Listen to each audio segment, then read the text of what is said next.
So, okay guys, pipinturahan na natin ang septic tank. Nakaupo ako sa septic tank. Ayan, no? So, ito yung mga gear natin. Ang gear natin is brush, tsaka yung paving paint. Paving paint. So, hindi po ito sponsor, no? So, konti na lang ang laman nito guys. Mga nasa 1/4 or 1/8. So, alugin lang natin yan. Tapos, buksan natin. Tapos, pinturahan lang natin to. I-brush natin. Pero kung gusto nyo mabilisan, may mga rollers kayo, pwede din yun. Rollers. So, let's start. Alog, alog, alog, alog. Alog, alog. Okay.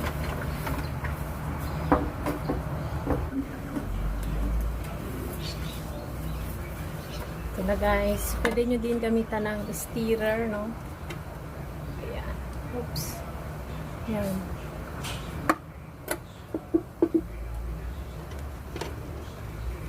So, yan na guys. Medyo malapot-lapot. Water-based to. So, pwede nyo dagdagan konting tubig para medyo malabnaw-labnaw siya. Okay. So, start na tayo magpintura guys. Dapat may lalagyan kayo ng pinturahan kung hindi nyo naman uubusin, no? Para hindi siya masira. So, itong akin, uubusin ko naman to, kaya ito na lang yung ginamit ko, no? Mga nagtitipid dyan, guys. So, mga ganito. Kunin natin yan. Ayan. Sayang pa yan, guys, no? Ayan, mga tips, no? Huwag sayangin mga pintura, no? Ayan. So, unahin natin yung mga gilid-gilid. Yung mga gilid-gilid bago yung main talaga. So, ganun po yung technique ng pagpipintura guys, no? Para maganda tingnan ang ating pagpipintura. At saka isa pang tips guys, no? Pag nagpipintura tayo, hindi talaga maiwasan na matalsikan tayo ng pintura. Kaya, gagamitin natin yung mga lumang damit na o yung mga damit na hindi panglakad, no? Para hindi naman masayang. At saka, make yourself comfortable guys pag nagpipintura kayo. So let's start it.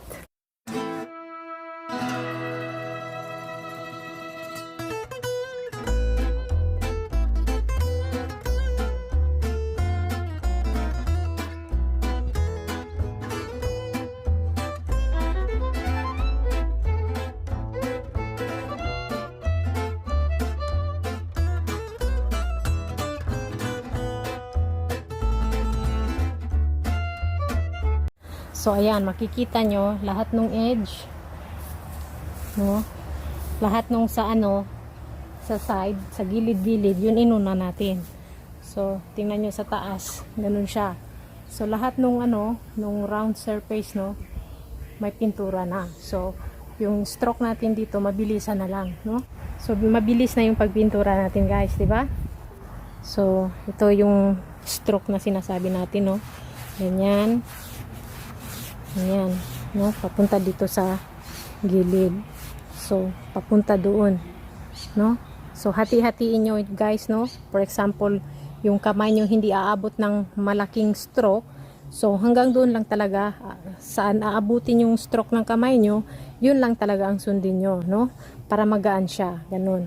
So, kung may roller kayo, mas mainam yung roller. Kasi, isang roll nyo lang, mapipinturahan na siya kaagad.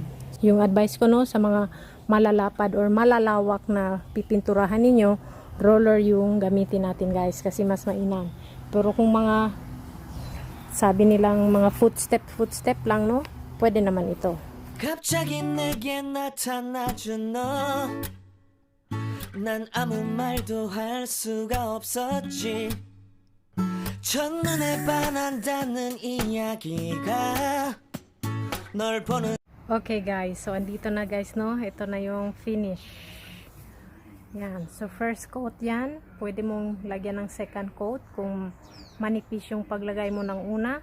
Pero para sa akin, kasi hindi naman to maselan, first coat pwede na yan. Next vlog natin, gagamitan natin ng roller. So yung roller gagamitin ko doon sa barbecue na yon, doon sa kabila.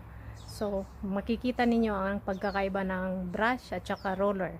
So, ito naman guys, kasi hindi naabutin yung pintura natin, no? Konti na lang yung pintura natin. Ibang pintura na ang gagamitin ko dyan. Sa bandang huli guys, paki-support sa ating mga members, at kung hindi ka pa members, baka naman para ma-shoutout tayo.